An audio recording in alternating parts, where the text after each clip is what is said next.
Vemos aqui uma passagem muito linda em Atos 5, a partir do versículo 17.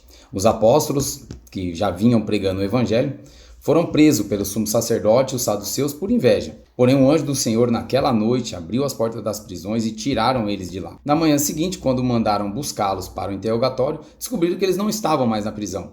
E a prisão estava fechada, a prisão estava protegida, com os guardas na porta, porém não havia ninguém lá dentro. Enquanto debatiam sobre esse fato, alguém chega e fala: olha, eles estão lá no templo, pregando o evangelho. E o que aprendemos até agora aqui? Aprendemos que os apóstolos estavam cheios do Espírito Santo, estavam levando a palavra de Deus com toda ousadia, estavam vivendo prodígios, milagres e maravilhas através do nome de Jesus. E mesmo assim não foram impedidos de serem presos. Porém, lá dentro da prisão, mesmo que alguns deles tivessem medo, mesmo que algum deles desconfiasse de tudo que estava acontecendo, um anjo apareceu e libertou eles da prisão. E você vê um pouco mais à frente que quando os saduceus e o sumo sacerdote mandaram buscá-los para o interrogatório, acharam a prisão fechada, protegida, com guardas na porta, porém não tinha mais ninguém lá dentro. Então, muitas das vezes, a gente vai passar por isso, vai passar por privações, por medos, por estar levando a palavra do Senhor e mesmo assim sofrendo perseguições. Mas sempre Deus estará do nosso lado, sempre estará nos tirando das prisões, mesmo que todo o nosso redor esteja nos protegendo para que continuemos nesse medo, mesmo que tudo ao redor esteja nos trancando para que possamos ficar presos dentro do que esse mundo determina para nós.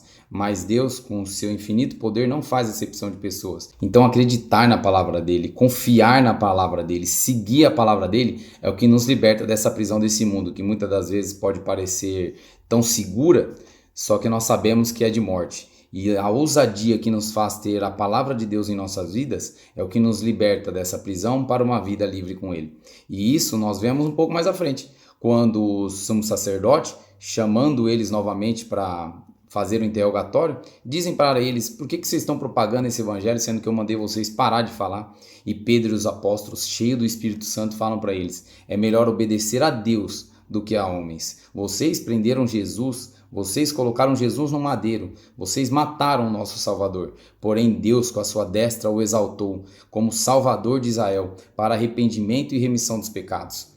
Vocês mataram Jesus, mas Deus o ressuscitou. E hoje, vivo, Ele pode libertar nós de nossas prisões. E os apóstolos estavam demonstrando para eles quão poderoso é obedecer a Deus. Pois no versículo 32, eles falam: nós somos testemunhas desses fatos, somos testemunhas de Jesus ressurreto, e o Espírito Santo também, a quem Deus dá, a quem Ele obedece. Então que possamos obedecer a Deus, mesmo que venham as prisões muitas das vezes é as privações dessa vida, mesmo que venham os dias de luta, os dias de dificuldade, os dias na qual a gente olha para os lados e não vê solução. Você só vê um mundo aprisionando a gente dentro dos nossos desejos, mas que possamos ser libertos dos nossos desejos, libertos das nossas emoções e sermos transformados pela glória e pela renovação da palavra de Deus, que é isso que Paulo também fala, que sejamos renovados a nossa mente para uma realidade em Cristo. Não mais desse mundo, que muitas das vezes vai nos causar isso aqui, ó, prisões, perseguições,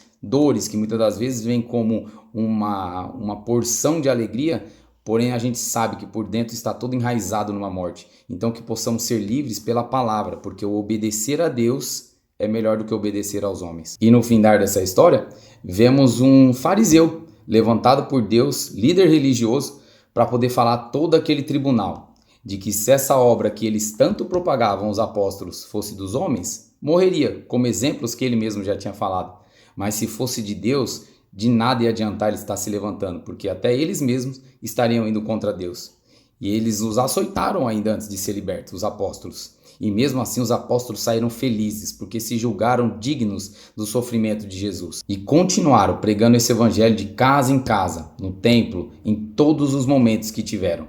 Então que possamos ter essa ousadia dos apóstolos, em pregar o evangelho, mas principalmente em confiarmos na sua palavra. Confiarmos que virão prisões, que virão açoites dessa vida, porém com Jesus seremos libertos de todos eles. No meio das guerras virá a paz, no meio das tristezas virá a alegria, no meio dos desconfortos virá o consolo do Espírito Santo. Então que possamos buscar a comunhão com Ele todos os dias, que possamos ter a ousadia de acreditar que a palavra dele vai ser vida em nossas vidas, porque muitas das vezes a única coisa que precisamos é da intimidade com o Senhor em nossas vidas, porque às vezes está tudo certo e mesmo assim por dentro estamos tristes, está tudo indo bem e mesmo assim não temos a paz, porque o que nos falta na maioria das vezes, é a intimidade com o Senhor, porque é isso que ele busca desde o começo da criação e continuará buscando até o findar desse mundo. Então que possamos confiar e acreditar que padecer nessa terra daqui muitas das vezes e confiar no Senhor é que nos levará a uma vida plena com ele em Cristo, tanto aqui quanto no céu. Que Deus te abençoe.